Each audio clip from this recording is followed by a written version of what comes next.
After 17 years of mortgages and hundreds of closings, I've seen buyers make the same mistake over and over. They fall in love with the house, close the deal, and then 6 months later, they're calling me saying, I wish someone had warned me about this. So in today's video, I'm going to warn you. These are the 5 types of homes you should never buy. At least think very carefully before you do, because I've seen way too many people regret these decisions. My name is Emmett. I'm a mortgage broker here in Florida, and I'm going to save you from making a very expensive mistake today. So let's start with the one I see most often. Homes and HOAs with sky-high fees and ridiculous rules.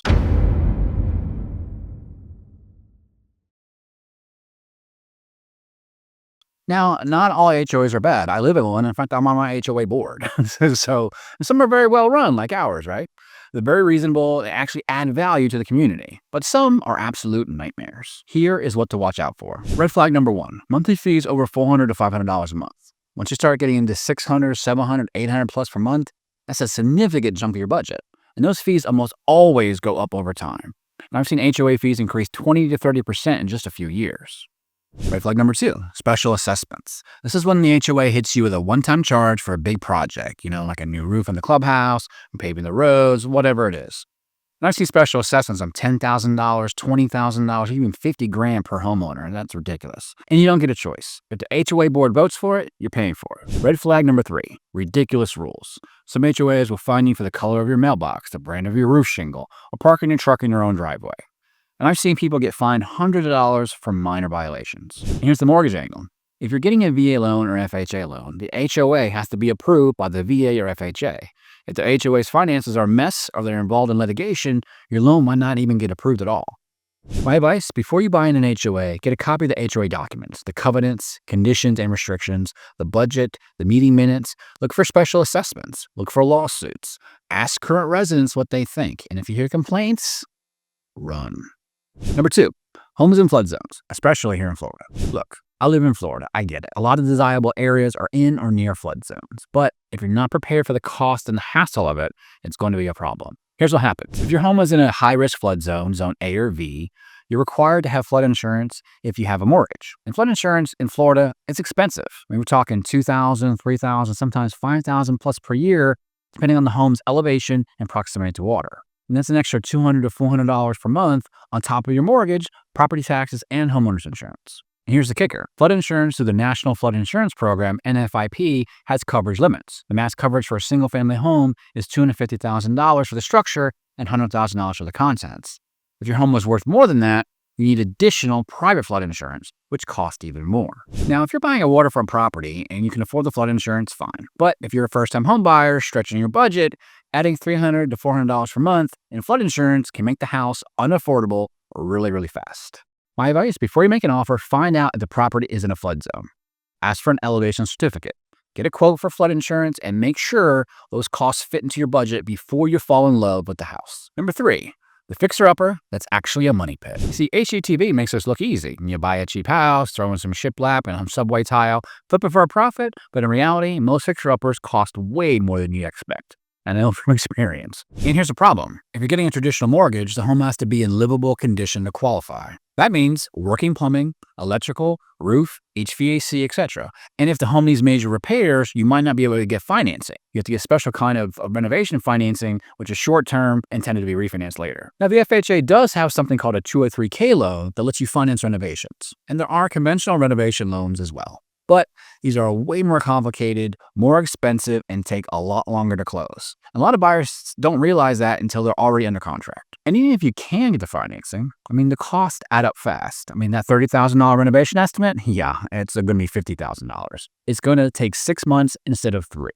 And you're going to find surprise issues, mold, foundation problems, outdated wiring, that weren't really obvious during the inspection. And I've seen buyers get in over their heads with the fixer-uppers. They burn through their savings, they max out their credit cards, and they still end up with an unfinished house. My advice, if you're going to buy a fixer-upper, get a detailed inspection, not just a standard home inspection.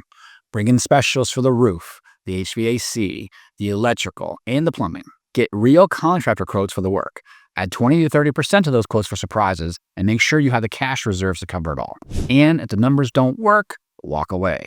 There will always be another house. Number 4, manufactured homes and mobile homes that are difficult or impossible to finance. Now, let me be clear. Not all manufactured homes are bad. Some modern manufactured homes are well built, energy efficient, and affordable. Financing them is a nightmare. And here's why. Most lenders treat manufactured homes differently than traditional stick-built homes. To get a conventional FHA loan on a manufactured house, it has to meet very specific requirements. It has to be built after June 15, 1976, the HUD code date. It has to be permanently affixed to a foundation.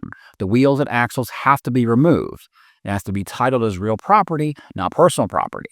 And it has to be on land you own, not in a mobile home park. And if the home doesn't meet all of these requirements, you're not getting a traditional mortgage. You're getting a chattel loan, which is basically a personal property loan with higher interest rates, shorter terms, and a lot bigger down payments. And if the home was in a mobile home park and you're renting the land, forget about it. Most lenders won't touch it. I've had buyers fall in love with a cute manufactured home, make an offer, and then find out they can't get financing.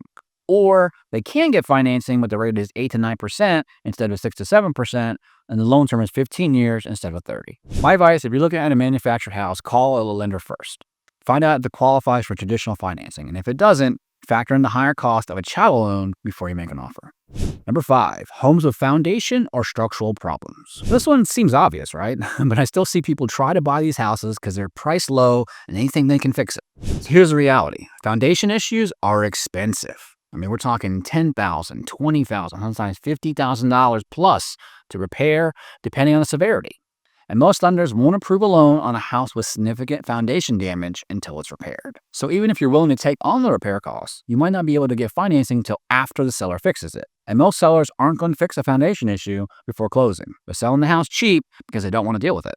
And here's the other problem. Foundation issues often indicate other problems. Poor drainage, soil settling, plumbing leaks. These aren't isolated issues. They're symptoms of bigger problems which you haven't found yet. Now, I've seen buyers try to negotiate a credit from the seller to cover foundation repairs. They close on the house and then find out the repairs cost double what they expected. Or the lender requires the repairs to be done before closing, which delays everything. My advice, if the inspection reveals foundation or structural issues, get a structural engineer to address it. Get a real repair estimate from a licensed foundation repair company. And be prepared to walk away if the numbers don't work.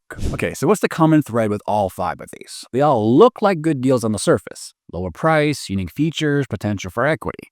But they all come with hidden costs, financing complications, or long-term headaches that make them not worth it. And here's the thing. Your first home doesn't have to be your dream home, guys. It just has to be a solid investment that you can afford, and you can finance easily, and that you can sell when you're ready to move up. That's what we did. Bought one, sold it. Bought one, sold it. That's the way that you do this stuff, guys. Buying a problematic house just because it's cheap is a mistake. You're better off buying a slightly more expensive house that's in good condition, easy to finance, and won't nickel and dime you to death with repairs. If you're house hunting right now and you want a second opinion on a property, go ahead and reach out to me. I work with buyers all across Florida, and I see these issues all the time, and I can help you avoid a costly mistake. And if you're a realtor and you're watching this, go ahead and share this with your buyers. Help them understand what to look for before they fall in love with a problem property. And now go ahead and drop a comment below if you ever bought one of these types of homes and regretted it. I'd love to hear your story so you can help others. And if you found this helpful, go ahead and subscribe because I break down the mortgage and home buying process each and every week. Thanks for watching, and I'll see you on the next one.